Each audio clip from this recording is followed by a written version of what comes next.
Olá a todos, muito bem-vindos novamente ao nosso bate-papo de domingo à noite, live Universo Bipolar.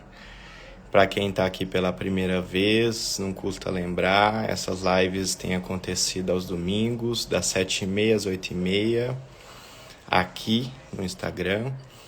E essas lives elas têm um tema aberto. Então, o objetivo é justamente a gente conversar sobre todo esse universo que envolve os comportamentos e as alterações de comportamento em pessoas com essa predisposição, né, com bipolaridade. Transtorno bipolar é o termo técnico, né? Hoje em dia a gente não fala mais em transtorno afetivo bipolar, mas sim em transtorno bipolar, ou bipolar disorder em inglês, nos artigos, porque houve um entendimento de que o transtorno bipolar é um transtorno complexo que envolve alterações comportamentais, englobando tanto alterações afetivas, ou seja, alterações de humor, mas também alterações na energia, nos impulsos e no pensamento. Além disso, é claro que a gente tem várias alterações, né? Alterações cognitivas, alterações no apetite, que as pessoas sempre acreditam que é do medicamento, alterações no sono, que às vezes as pessoas também acham que é do medicamento, mas não é efeito colateral, alterações no impulso sexual, né? Na libido, no desejo sexual, e várias outras, né? Nos ritmos, né? Na capacidade de manter as mesmas atividades ao longo do dia e por aí vai. Então, para quem está aqui hoje, podem fazendo as perguntas, das 7h30 às 8h a gente vai responder as perguntas que vierem, e 8h eu vou chamar alguém interessado para entrar ao vivo comigo, a gente poder ouvir um pouquinho da história dessa pessoa. É importante salientar que esse momento não é uma consulta, não é para fazer perguntas sobre remédio, não é para fazer perguntas sobre o diagnóstico, se está certo ou se está errado, mas principalmente para a gente ter a oportunidade de ouvir a história de alguém que vive com transtorno bipolar ou que vive com alguém com transtorno bipolar, e daí a gente poder ver o quanto as histórias se repetem, né? Elas são exatamente iguais, só mudam de casa, só muda de endereço, porque o quadro ele é democrático, ele não ocorre em homens, mulheres, independentemente de faixa etária, profissão, e até para desestigmatizar isso de que quem tem transtorno bipolar é inferior ou qualquer coisa do tipo, porque pode acometer, e geralmente até acomete, pessoas que têm alta funcionalidade, pelo menos em um determinado momento da vida, né? Então, isso não é uma coisa para estigmatizar e até ajudar quem eventualmente ainda está em conflito com o diagnóstico, né? Se sentir inferior. Isso só atrasa a melhora. A gente tem que ser muito prático nesse momento, aceitar e lidar com aquilo e saber como resolver. Bom, então eu vou abrir, eu estou seguindo aqui desde o início para ver se eu não perco nenhuma pergunta, e aí a gente vai conversando, né? Tem uma primeira pergunta aqui que a pessoa pergunta sobre relacionamentos na bipolaridade. Acabei de terminar um, né? Então não fica claro aqui pela pergunta se a pessoa terminou, se ele convive com alguém com transtorno bipolar e terminou com a pessoa por conta dos comportamentos dela, ou se essa pessoa tem transtorno bipolar e resolveu terminar um relacionamento porque não estava bem, né? Porque essas duas coisas são possíveis. A taxa de término de um relacionamento no transtorno bipolar é muito alta, né? Porque é óbvio o quanto que alterações de humor afetam diretamente os relacionamentos. Tanto na questão depressiva, em que a pessoa não tem o mínimo interesse em investir no relacionamento, porque ela mesma não tem energia nem para ela própria, então há um distanciamento, uma apatia, uma falta de prazer, uma falta de interesse. Então isso pode levar muitas vezes ao próprio indivíduo querer terminar um relacionamento, quanto os sintomas do polo de cima poderem acabar afetando diretamente o relacionamento por conta de comportamento agressivo, explosivo, impulsivo, por conta de atitudes, né, decorrentes dos sintomas da hipomania ou da mania, que daí geralmente o indivíduo não tem a crítica completa. Então isso é muito complicado para o parceiro, porque a pessoa acha que não tem nada, né, acontecendo. Ela tem um senso de razão aumentada, uma grandiosidade, ela tem ela não tem crítica, né, sobre aquilo. Então, bem por cima essa pergunta aqui sobre relacionamento. Acabou de sumir as perguntas aqui. Voltou. Vamos ver aqui que alguma outra coisa que apareceu aqui. Claro que eu peço para vocês evitarem perguntas do tipo tá certo, tá errado, tomar isso, tomar aquilo, porque isso é impossível de responder e antiético também. Quando tem alteração no sono, tem que mexer nos estabilizadores ou adicionar remédios para dormir?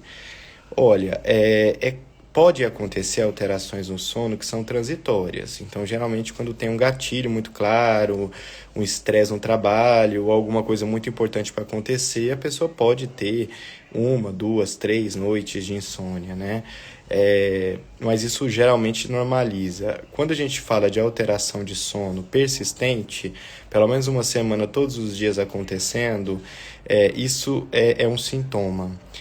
Pode ser tratado com um medicamento indutor do sono ou mantenedor do sono temporariamente, mas o ideal é que isso seja abordado do ponto de vista global do transtorno, indicando que o indivíduo não estava estabilizado ao ter alterações de sono novamente. Então, o ideal é que isso não seja medicado pontualmente, mas tratado como uma incapacidade de um indivíduo manter a estabilidade daquela forma que ele estava. Aquele esquema, naquelas doses, não foi suficiente para manter o indivíduo estável, e o sono foi um dos sintomas que se desregularizou. O sono é um sintoma muito importante, né? Quando o indivíduo diz, estou estável, mas eu não estou dormindo, não está estável. Tá? O sono, ele nunca é considerado um sintoma que pode ficar persistentemente alterado e indicar que a pessoa está estável. Algumas pessoas acham que estão estáveis porque o humor e a energia estão estáveis, mas se o sono não estiver, ele é um sintoma muito importante do quadro como um todo. Então, ele indica que não há uma estabilidade completa. Isso tem que ser levado em consideração, porque a chance de recaída nos outros sintomas vai ser quase que a regra. Então, em algum momento, o humor e a energia voltam a se desregular se você mantiver o sono alterado. Desde insônia, que é não conseguir dormir mesmo estando cansado e rodar a noite toda, até hipersônia, que é um excesso de sono, dorme cedo e aí de manhã ainda está querendo dormir um monte mais, ou até ativação noturna, que é ficar ligado até 1h30, 2h, querendo fazer coisas dentro de casa, né? Isso não é estabilidade. Meu irmão foi diagnosticado com bipolaridade. Minha dúvida é o que causa isso. O que causa é uma combinação entre predisposição, ou seja, uma tendência genética herdada de família de pai ou de mãe, junto com um ambiente que provocou a eclosão do quadro, né? Algum fator estressor psicológico no ambiente externo, né?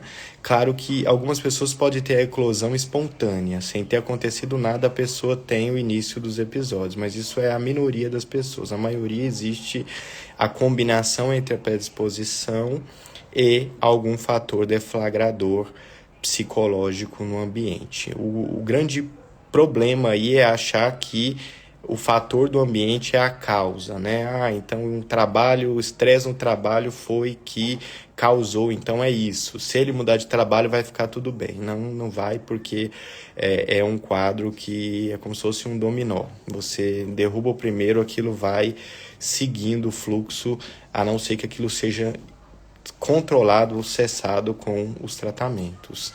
Infelizmente, né? Um quadro que, uma vez que ele é deflagrado, ele ganha vida própria, né? Que é a recorrência.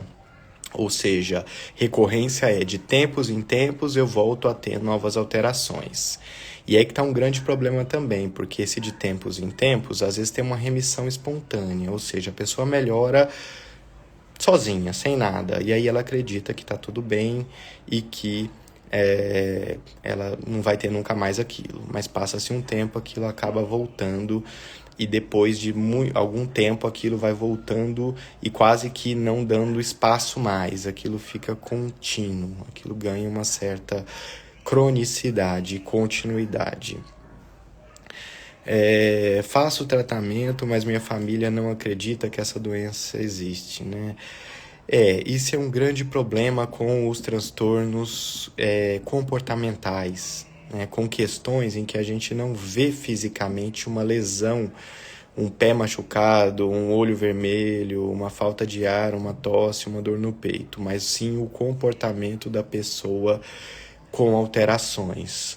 Isso é muito complicado, porque é interno, quem está sentindo é a pessoa. Você diz para mim, estou sentindo tristeza e angústia todos os dias, mas eu olho para você e eu não acredito nisso, é como se para essa pessoa aquilo não existisse. Então esse é o grande problema de transtornos psiquiátricos, né, de alterações comportamentais, que as pessoas e a sociedade têm que entender que mesmo que eu não veja isso existe, porque isso acontece e foi bem estudado, né, e bem catalogado no mundo inteiro, de forma muito parecida, inclusive, na China, na Índia, no Japão, Estados Unidos, Europa. Depressão tem uma mesma forma de acometer pessoas que têm o cérebro humano. Existe até depressão em animais, existe psicose em animais, agressividade também, né? Alterações comportamentais agressivas em animais, aí são transtornos psiquiátricos em animais, né? Mas na espécie humana isso tende a acontecer de uma certa maneira porque o cérebro é igual. Não sei que a pessoa seja uma extraterrestre, aí ela vai ter outras tendências aí, mas claro que isso não existe, né? É uma brincadeira, mas nós somos muito parecidos, né? Claro que fatores culturais podem diferenciar os quadros nas culturas, mas é uma coisa muito parecida. Agora, é muito triste quando a família não entende isso, porque é uma doença familiar. Então, o espectro bipolar, geralmente, ele está disseminado em toda a família, em níveis muito diferentes e com polaridades muito diferentes. O que é polaridade? É qual polo predomina. Como se fosse o polo da pilha, o polo positivo ou o polo negativo.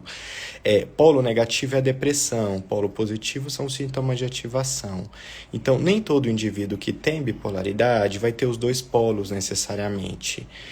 Alguns indivíduos têm somente o polo de cima. Só o polo de baixo não é possível, porque daí não seria bipolaridade, seria depressão.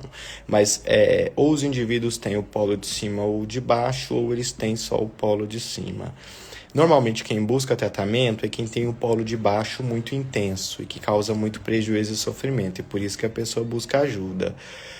Mas na família, às vezes vão ter pessoas que têm o polo de cima e o de baixo, mas mais o de cima, e as depressões dessa pessoa vão embora rapidamente, aí ela acha que quem curou ela foi Deus, ou que ela mesma teve força de vontade para lidar com aquilo e que ela é superior aos demais, mas não é. Ou ela tem só o polo de cima, aí é carrasco, aí é terrível, porque são pessoas extremamente insensíveis e não empáticas, porque elas acham que o mundo todo é como elas. E aí elas acreditam que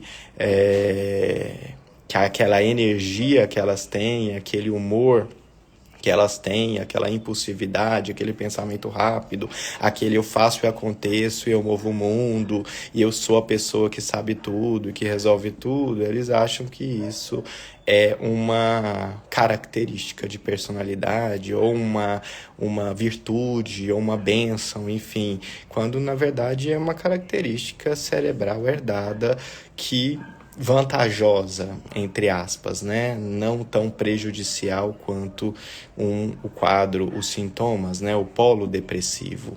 Mas conviver com indivíduos assim, que não são educados, né? Que não estão assistindo essa live, que acham que são superiores aos demais, é muito complicado, porque a probabilidade de não ter empatia com quem vive no polo oposto é muito grande, especialmente dentro de casa.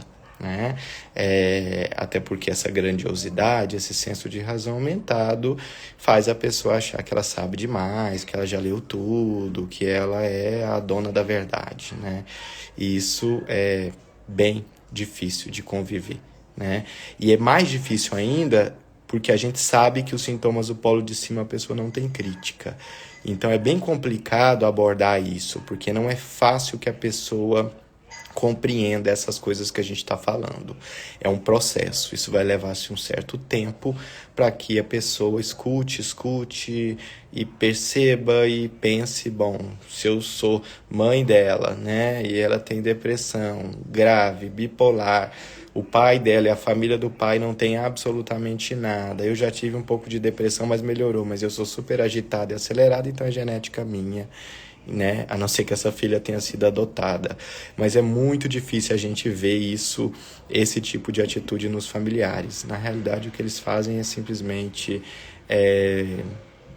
invalidar o sofrimento de quem tem o quadro mais grave e mais depressivo. Vamos seguir aqui. Já vou deixando o convite para quem quiser entrar na live às 20 horas, entrar ao vivo com o vídeo na live às 20 horas, clicar nesse botãozinho aqui embaixo onde tem um mais, uma câmerazinha, e ali depois eu vou chamar e a pessoa vai entrar e a gente vai ouvir um pouco da história da pessoa, aquilo que ela quiser contar, claro.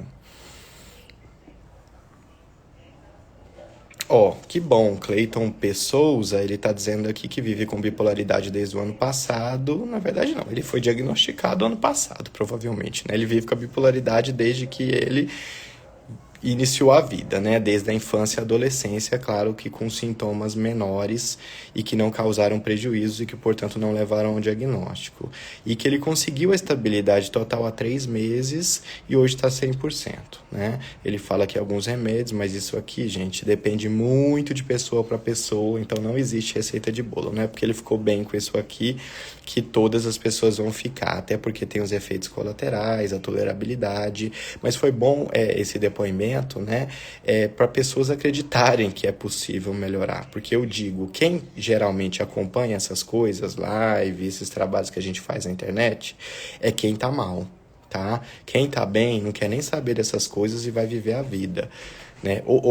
Duas possibilidades na realidade, ou quem tá mal, em depressão, um estado misto, ou aqueles que estão hipomaníacos obcecados por bipolaridade. Aí só quer ler disso, só quer falar disso, quer achar que diagnostica todo mundo. Aí também não é o adequado, né? Mas quem geralmente fica bem, vai viver a vida. Ninguém fica, depois que curou uma infecção urinária, dizendo, não, vamos dar um outro exemplo. Depois que estabilizou o diabetes ou estabilizou a hipertensão, fica querendo o tempo todo, deixa eu ver sobre pressão, deixa eu ver sobre diabetes. É claro que um pouco, né, assim, acompanhar de uma forma tranquila, normal, eu acho que isso é importante, mas é importante as pessoas saberem que quem está na internet está mal. Então toda a fala que vem na internet é uma fala enviesada.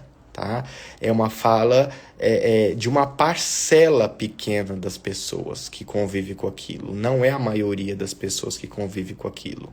Tá? Então as pessoas costumam... eu até fico um pouco, às vezes, chateado quando faço posts sobre remédios. Lítio acabou comigo, não sei o que acabou comigo, esse remédio foi ruim. Esse tipo de comentário é ruim. É ruim, tá? Porque isso é um viés. Para você foi ruim, Só que se você, quando diz isso, você pode estar impactando negativamente a vida de uma pessoa que eventualmente está começando aquele medicamento naquele dia ou naquelas semanas. Porque nesses assuntos que a gente trata, tem muito esses fatores de sugestionabilidade, de psicológicos. Então, assim, eu sei, eu sinto muito pela sua reação com o remédio, mas guarde-a para você. Não, eu não vejo nenhum benefício de um comentário como esses, nenhum. Uma pessoa uma vez entrou em discussão comigo dizendo, mas eu quero que as pessoas saibam que ele pode causar, sei lá, vômito. Ok, isso não é a sua função, porque na realidade aquele remédio vai ter que ser estabilizado com a pessoa. Se ela tiver aquele vômito, ela vai ter que entrar em contato com o médico dela para ele decidir se aquilo é transitório ou se aquilo é temporário. A postagem de efeitos colaterais, ela é nociva. Ela é nociva, né? Ela atrapalha mais do que ajuda.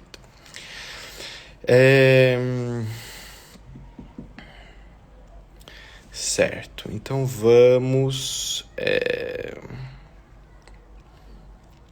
Óleo de canabidiol, onde ele ajuda na bipolaridade, né? Até o momento, nós não temos estudos controlados, estudos grandes de CBD em portadores de transtorno bipolar tipo 1 ou tipo 2. Ah, mas alguém falou que... nananana. Pode ser estudos de 5 pessoas ou podem ser estudos abertos, onde eu sei que eu estou dando um remédio. Toda vez que eu sei que eu estou dando um remédio para uma pessoa no estudo, isso enviesa o estudo. Por quê? Porque grande parte daqueles resultados podem estar embasados na crença do profissional que deu ou da pessoa que está recebendo de que aquilo vai ajudá-la. Nós só acreditamos de forma científica em coisas que são testadas com farinha, onde não há nenhum ou mínimo componente psicológico influenciando a resposta. Então, até o momento, quando que a gente utiliza CBD ou canabidiol no transtorno bipolar? Nunca, a gente não usa. Ah, mas eu quero dar para o meu paciente, eu estou dando para o meu paciente e achei que melhorou. Teste não se faz na cabeça de pessoas em consultório. Tá? Por quê? Porque daqui a um ano, se sair um estudo mostrando que o teu remédio causa dano neurológico, eu não sei como é que você vai chegar para a pessoa e dizer, então, me desculpa, mas agora acabou de descobrir isso e eu dei para você antes disso ser adequadamente testado, né? Absolutamente você não vai fazer isso, você vai simplesmente fingir que nada aconteceu, então isso não é ético. Eu sei que dá vontade, mas está ajudando, mas eu estou ajudando as pessoas, mas testes não são feitos em consultório. Né? A gente não deve utilizar coisas que não foram adequadamente testadas, porque a gente não sabe a segurança disso em curto, médio e longo prazo. Né? E a mesma eficácia, né? Eficácia assim, em consultório é aquilo, você tem o viés do efeito placebo, da pessoa estar recebendo e acreditando na melhora, sem contar que essas coisas não são baratas, tá, gente? Esse tipo de composto derivado de maconha é extremamente caro, somente alguns médicos específicos que têm uma certa relação com essas empresas que fornecem esses materiais têm acesso, então é uma nata de pessoas que se reuniram, né, para prescrever esse tipo de composto, então vocês já sabem mais ou menos o que a gente está tratando aqui, né? Então a gente tem que ser muito ético nesse tipo de coisa. Então não tem. Não adianta querer dizer que tem, porque não tem. Vamos para mais uma, para daí a gente ter a oportunidade de conversar aqui com alguém que pode contar pra gente um pouquinho sobre a sua carreira, né, a sua história com o transtorno bipolar. Nunca namorei, porque acredito que ninguém vai aceitar lidar com isso. Tenho 35 anos, sou solteira, já acostumei. Tô na fase depressiva, trabalho em UPA, não explodo com ninguém, mas comigo sim, ok. Esses dois pontos, ter filhos e ter um relacionamento, eles não são proibidos em quem tem um transtorno, tá? Mas eu acho que a pessoa ela tem que realmente cuidar de si acima disso, tá? Tanto ter filhos quanto iniciar um relacionamento. Se a pessoa não está em condição de cuidar de si, ainda está sofrendo muito com sintomas, ela não vai ter, não tem condição dela ter filhos neste momento. E a mesma coisa um relacionamento. Mas, se ela tiver um período de uma estabilidade mais longa, eu não vejo nenhum impedimento para que ela tenha um relacionamento e que ela tenha filhos, né? Claro que isso tem que ser uma coisa sustentada. Algumas pessoas, poucas, têm quadros muito intensos, muito recorrentes, muito instáveis, e aí é importante ela pensar se ela quer ter filhos e pensar sobre relacionamentos, porque ela vai enfrentar algumas dificuldades, né? Ela vai enfrentar algumas dificuldades. Então, assim, eu acho que acima de tudo, a primeira pessoa mais importante da vida é você e a sua vida, e o seu estado emocional, a forma como você está conseguindo lidar com as coisas, né? Eu acho que o indivíduo que está com alguém com transtorno bipolar, tem que saber que essa pessoa tem. Porque, invariavelmente, se ela não souber, ela vai interpretar e justificar o comportamento do outro da maneira como ela puder ou quiser. E isso não é adequado, né? Vejam no feed, tem um pouquinho para trás, um post sobre a Rita Lee, né? Em que o marido dela, Roberto, ele estava, né, uma entrevista com a Marília Gabriela, a Rita Lee, o marido e a Marília pergunta assim: nossa, deve ser muito difícil conviver com alguém com transtorno bipolar. E aí o marido diz: é muito difícil conviver com alguém sem saber que ela tem transtorno bipolar. Porque a partir do momento em que você sabe, você vê a pessoa mais quieta, você sabe que ela está meio depressiva ou muito depressiva. Se a pessoa está com uma cara meio sem paciência, você sabe que ela está irritada. Então você vai mudar a forma de lidar com a pessoa. Isso faz toda a diferença. Isso não vai fazer também a pessoa, o parceiro, achar que é culpa dele. Por que você tá grosso comigo? Por que você tá me tratando assim? O que eu fiz pra você? Não vai ter esse tipo de discussão. Porque ele vai compreender que alterações de humor são internas e ponto. E não vai ficar também perguntando: por que você tá assim? Fala pra mim, por que você tá triste? Por que você tá pra baixo? O que tá acontecendo? Gente, não tem motivo. Tá? Até irrita esse tipo de pergunta. A pessoa não vai se sentir bem com esse tipo de pergunta, porque não tem motivo. Então, a pessoa que convive com alguém com transtorno bipolar tem que entender isso de uma vez por todas, né? E parar de achar que tem um motivo. Por que você fez isso? Por que você foi grosseira com a moça do supermercado? Não tem motivo. Ela estava com alteração de humor. E ela ela não conseguiu segurar aquela alteração de humor. Então, o familiar, ele tem que ver de um outro prisma as coisas. Isso faz toda a diferença, sabe? Isso sim é empatia. Empatia não é dar beijinho, falar eu te amo, eu gosto de você, doença mental importa, postar hashtag. Isso, nada disso é empatia, mas sim você realmente entender que o cérebro da pessoa é diferente. E tem questões que vão ser diferentes. E que eu convivendo junto, eu tenho condição de entender mais ou menos o que está acontecendo. A cara fechada indica irritabilidade, por exemplo, né? Tá deitado indica queda de energia. Então, não tem necessidade de ficar perguntando por quê, de ficar tentando entender ou de achar que se a pessoa falar aquilo vai sumir. Tá? Não vai, né? Se a pessoa quer falar, ótimo, ela tá querendo falar.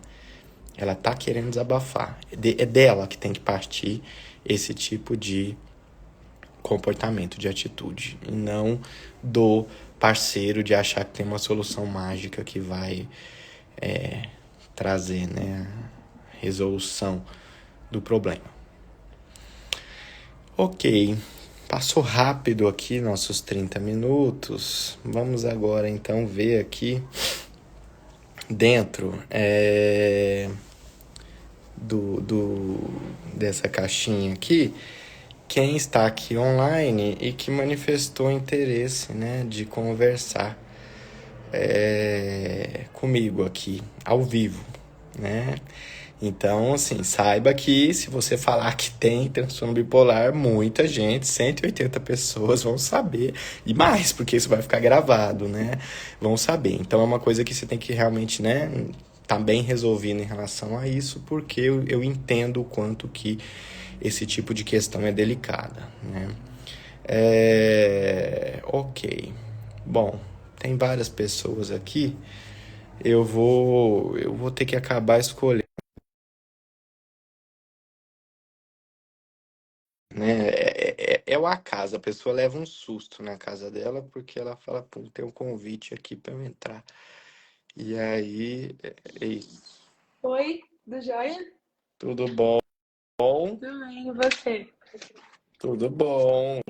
Meu nome é Você, Marcela e Marcela, tá falando de onde? tô falando de Belo Horizonte, Minas Gerais. Belo Horizonte, ótimo.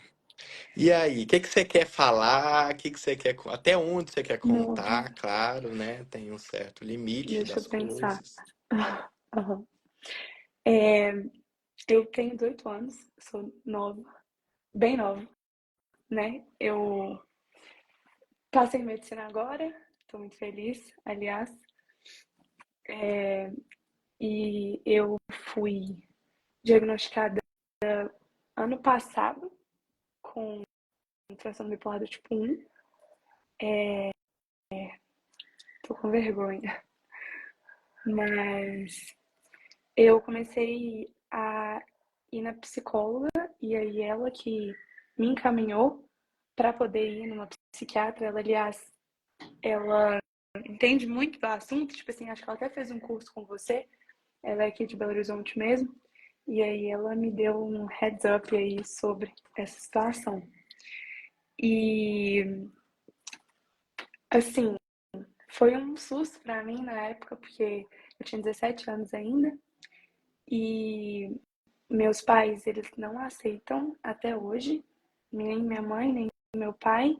E aí foi muito confuso pra mim, porque eu tive que, tipo, tentar arrumar dinheiro pra pagar a consulta, sozinha e, assim, renda nenhuma, né? Eu tive que, tipo assim, dar um jeito. E a primeira vez que eu fui numa consulta em BH, a minha mãe até tentou ir comigo, mas ela não aceitou muito bem a situação. Ela até falou com a médica que ela ia me ajudar, ela ia tentar e essas coisas, e acabou que ela, tipo, não me. Meu cachorro, desculpa. Ela acabou que ela não me ajudou, ela ignorou essa situação. E eu tô meio que nessa situação sozinha, você entendeu?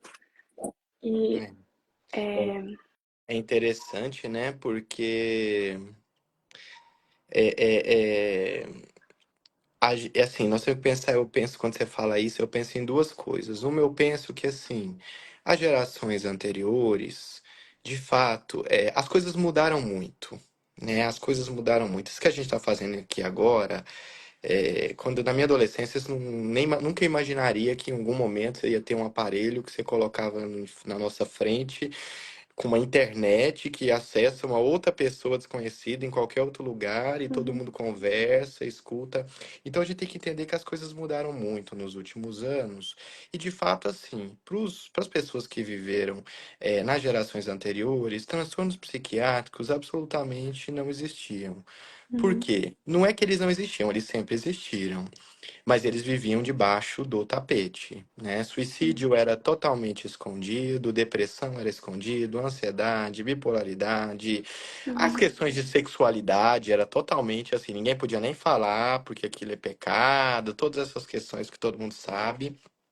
Então eu acho que tem um pouco disso, sim, que talvez a gente possa julgar, né? Nossa, que mãe horrível, meu Deus, mas também será que eu, se eu fosse essa mãe nascida em 1950 eu teria essa atitude ou não? Quanto Uhum. que demora para a gente conseguir aceitar algumas coisas quando a gente nasce em gerações anteriores, né? É. Então, tem isso. Ou só uma outra coisa. Outra coisa que eu penso é que o outro lado, a contrapartida.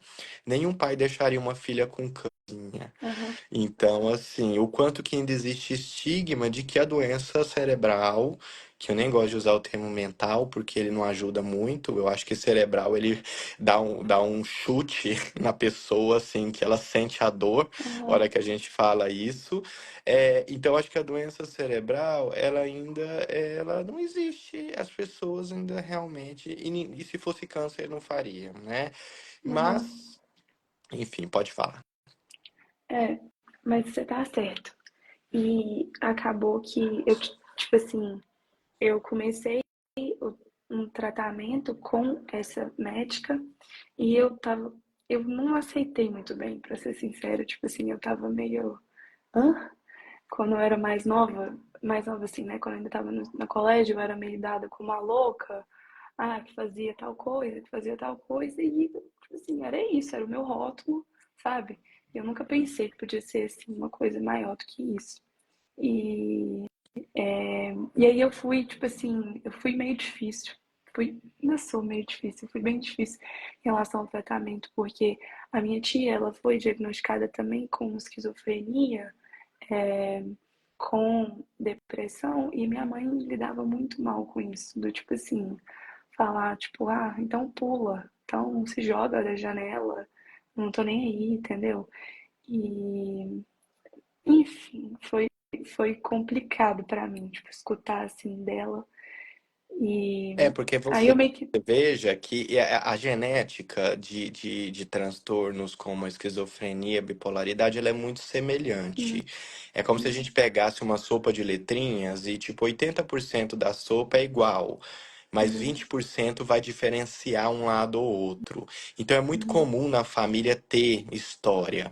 Só que olha o quanto que é estigmatizante, às vezes, para as pessoas, porque os antigos entendiam que esquizofrenia é algo vergonhoso para a família, é um retardo, é um atraso, esse tipo de conceito, quando na realidade a pessoa ela não tem culpa absolutamente nenhuma, ela é vítima uhum, daquilo.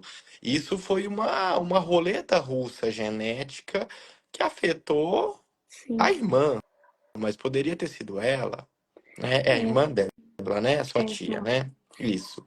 Então E, veja o quanto que as pessoas às vezes elas têm esse estigma. Então as pessoas fazem o que dá. Na vida a gente aham, sempre faz o que dá.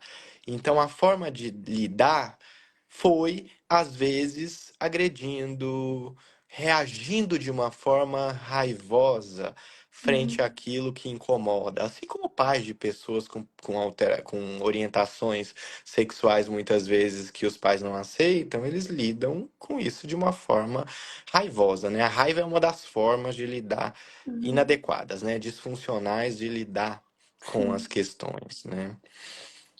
E eu vou ser sincera, a minha psicóloga e a minha psiquiatra, elas indicaram muito você, eu li seu livro, te acompanho bastante. E acabou que meio que eu vi que o ambiente que eu vivo, que eu tô aqui dentro de casa e tal, ele é bem disfuncional, sabe?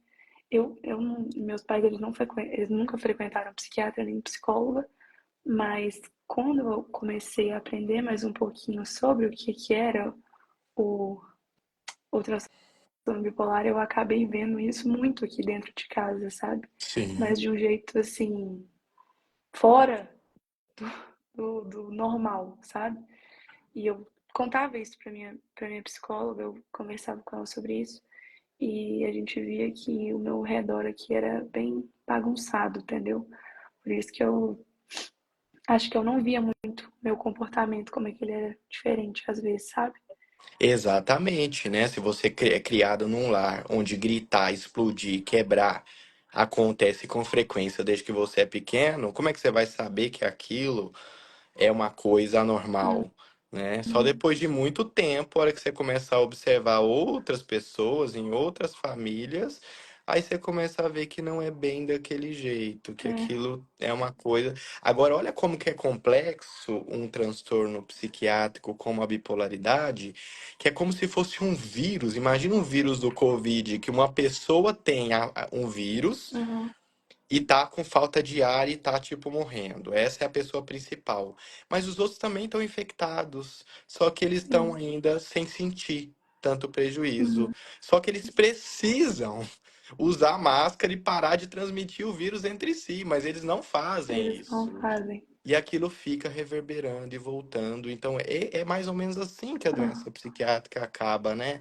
Infelizmente, a pessoa que ela tem que lidar com o quadro dela e ela tem que lidar com o quadro de outras pessoas que não estão em tratamento, que são gatilho para ela, pelo menos até quando ela ainda precisar, de uma certa forma, estar muito perto desses outros familiares, né? uhum.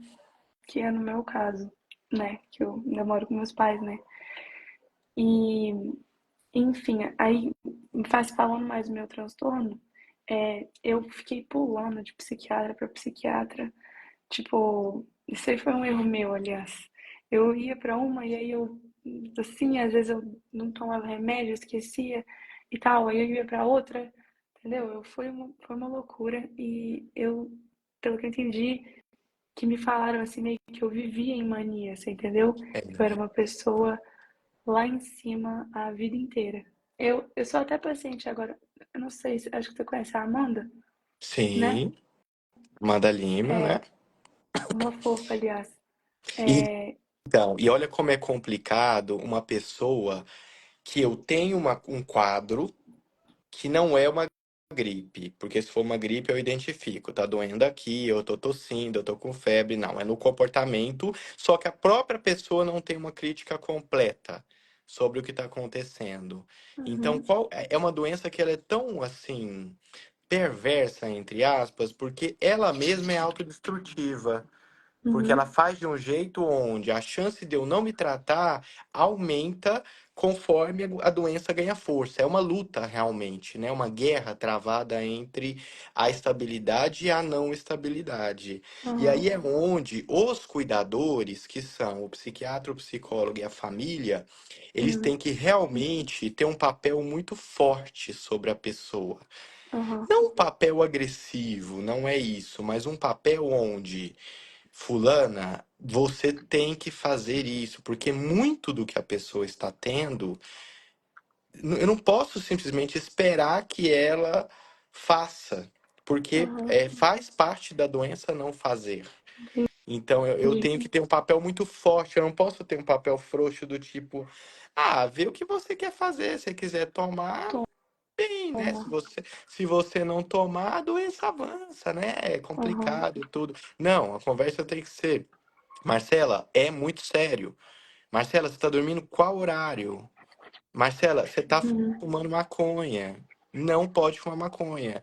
Se você continuar fumando maconha, a gente tem que tirar a maconha de um outro jeito, talvez uma internação. A gente não quer que leve a isso, mas a gente tem que conseguir pegar a pessoa no colo, uhum, né? Para daí para que ela seja tratada, né? Então, se a gente for muito frouxo, a gente a pessoa se perde. Ao mesmo tempo, se eu for uhum, forte demais, eu espano a pessoa também.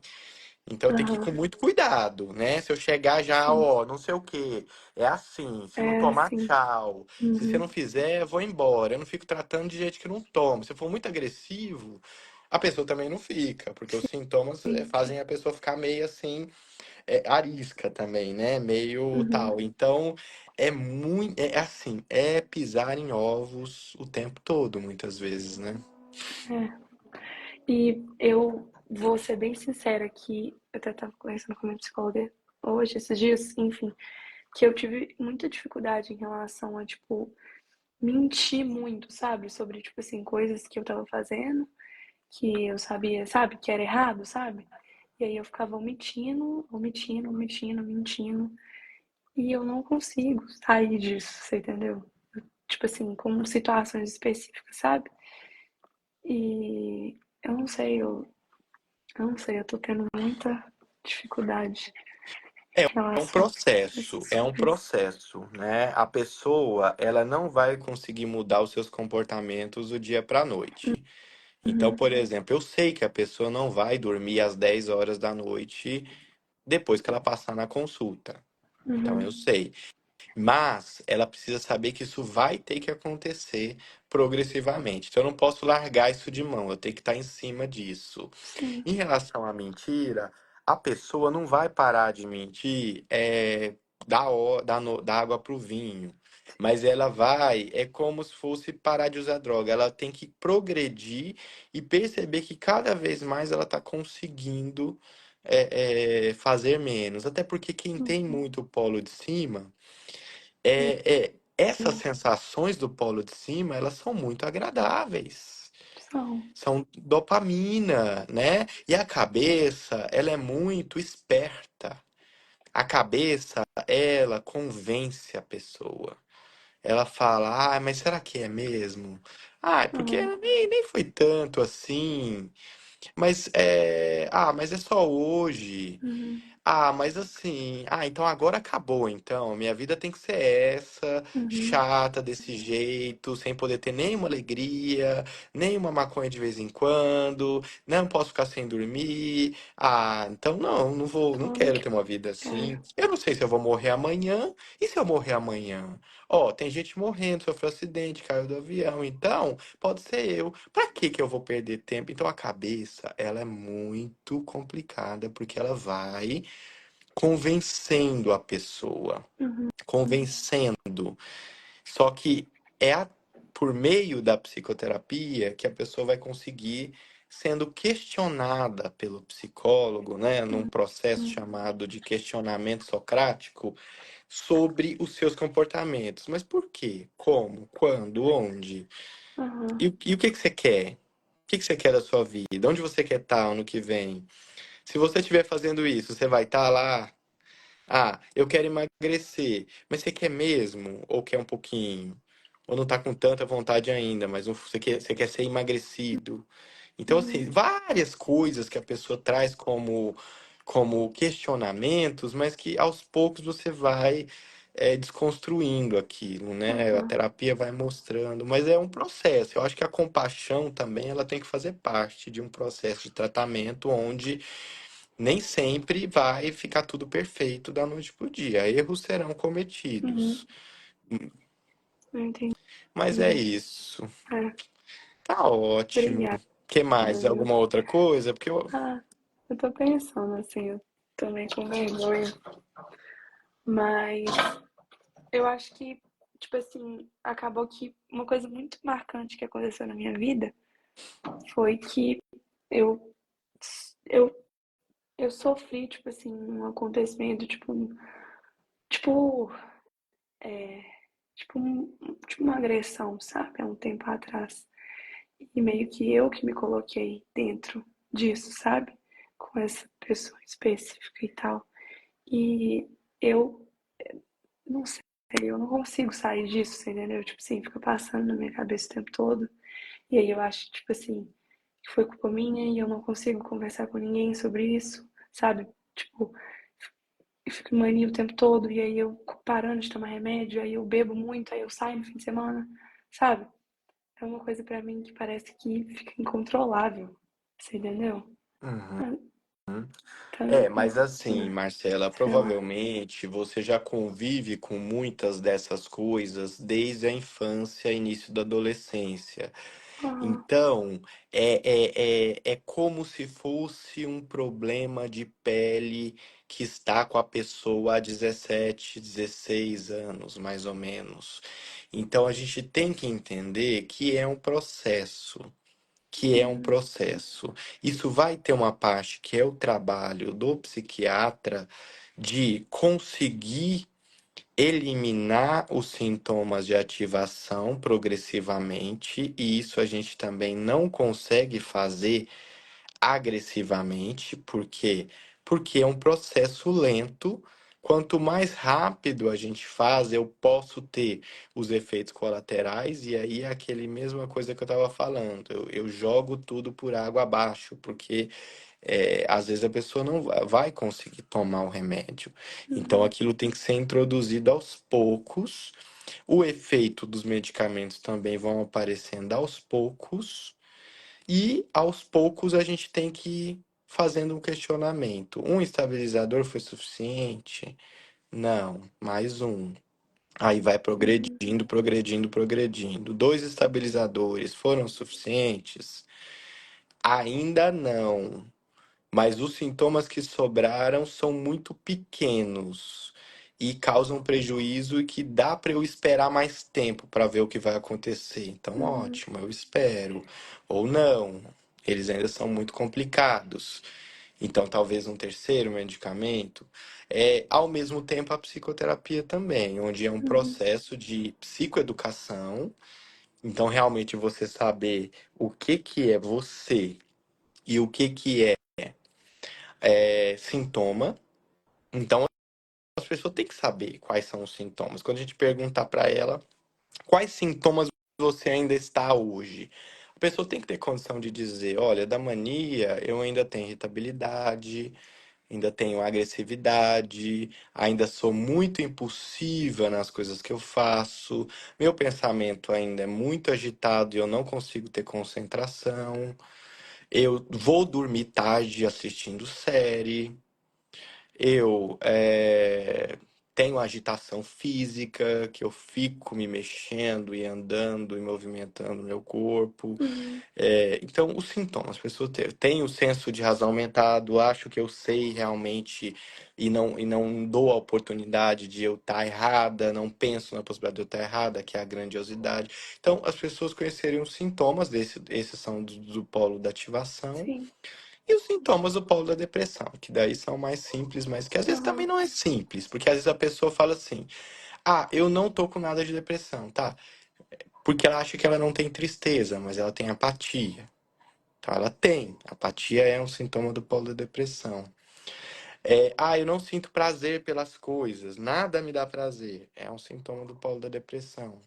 Uhum. Cansaço é um sintoma, falta de vontade, desânimo é um sintoma, isolamento social é um sintoma. Não tomar banho, ou se cuidar, ou não ter vaidade, é um Não sei. sintoma.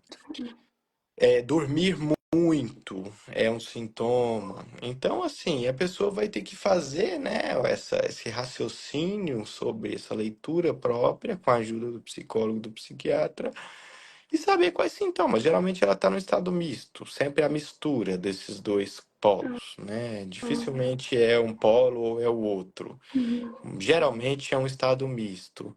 E aí ela chegar num consenso com a equipe de tratamento se tenho que esperar mais tempo porque vai vir mais efeito ou não, já deu, né? Agora tenho que ver realmente uma outra combinação aqui do que a gente está fazendo, né?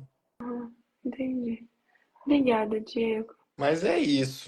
Boa sorte Obrigada. aí e tenho certeza que com psicoeducação e com psicoterapia e com tratamento medicamentoso regular, com a possibilidade de dormir cedo, fugir de substâncias, atividade física e eventualmente até espiritualidade para quem acredita, isso vai ajudar as coisas a se encaixar. Rotina é muito importante. Uhum. Ah, mas eu não gosto, eu não quero, isso é um sintoma. A rotina é muito importante. Todos os dias tentar fazer a mesma sequência de coisas, inclusive final de semana. Acordar na mesma hora, dormir na mesma hora, fazer atividade física na mesma hora, comer mais ou menos na mesma hora, Uhum. estar em ambiente conhecido. Então, todo dia eu vou para o mesmo ambiente de trabalho e tudo. Essa rotina repetida, ela tranquiliza o cérebro. Quem, infelizmente, não pode ter isso vai ficar um pouco mais instável. Então, às vezes a pessoa trabalha num trabalho que cada dia ela tem que estar numa cidade Lugar diferente. diferente.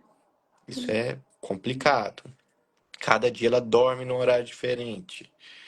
Então, assim, tudo isso ela tem que entender e começar a pensar como que, porque o bem-estar mental dela é a coisa mais importante. Sem isso, nada mais importa.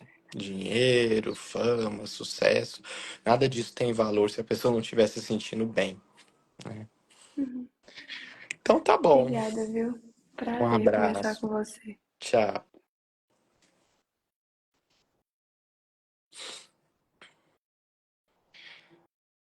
Então é isso, pessoal. Estamos aqui caminhando para o fim da live de hoje.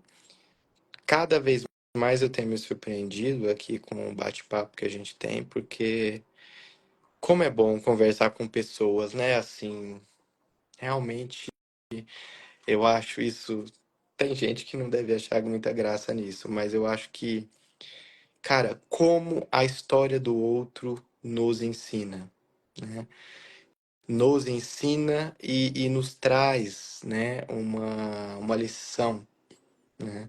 Nós, seres humanos, a gente nasce sem saber absolutamente nada e a gente vai olhando, olha o pai, olha a mãe, vê como que o pai fala, vê como que a mãe fala, e a gente vai repetindo, né? A linguagem, os comportamentos, tudo é aprendido, né? Claro que não tudo, tem muitas coisas que são isso que a gente está falando aqui, que são coisas que são inatas, que vêm com a pessoa e que vão se mostrando ao longo do tempo, mas muitas coisas são aprendidas. Então, olha que interessante a gente ouvir a história, né? E eu acho que para muitas pessoas aí que estão aí do outro lado, essa história pode ter soado muito semelhante, né? Porque pelo menos eu escuto muita gente em conflito com o diagnóstico e muitas pessoas atrapalhando a própria melhora. É difícil falar isso, né? É difícil entrar em contato com essa realidade, mas essa é a realidade de muitas pessoas. Não todas, mas muitas pessoas não estão bem porque não estão fazendo o que tem que ser feito para ficar bem. Desde não tomar um remédio até mentir sobre coisas e fazer escolhas que não são legais e que vão prejudicá-la, invariavelmente. Então, faça uma reflexão, você que está por aí do outro lado, qual é a parcela de não melhora que é culpa sua no seu tratamento hoje? Às vezes é 50%, às vezes é só 1%, né? Ótimo, se não for. Não, eu estou fazendo tudo que eu posso para melhorar. Ótimo. Mas às vezes não está, né? Então, isso infelizmente é uma realidade em se tratando de transtornos psiquiátricos. Quando a gente fala, por exemplo, de infecções, né? A gente não imagina que uma pessoa não vai tomar um antibiótico para melhorar da pneumonia. Mas em transtornos mentais, a pessoa pode não tomar um remédio por vários motivos. Um, efeito colateral. Dois, ela não aceita aquela doença, então ela boicota o próprio tratamento. Três, a pessoa está cansada de não ter melhora, ela acaba parando. Isso não é uma possibilidade, porque isso piora mais a situação. E o principal fator de todos, que é quando o indivíduo tem sintomas que atrapalham ele mesmo fazer o seu próprio tratamento, né? Então, a grandiosidade, negação, impulsividade, desorganização, mentiras, todas essas coisas. Então é isso. Desejo a todos que estão aí uma boa semana. Obrigado pela companhia de todos. Domingo que vem nós estamos aqui novamente. E espero que essa seja uma semana boa, que vocês sintam que o seu quadro melhore e que venha uma luz no fim do túnel para quem ainda não está bem. Um abraço.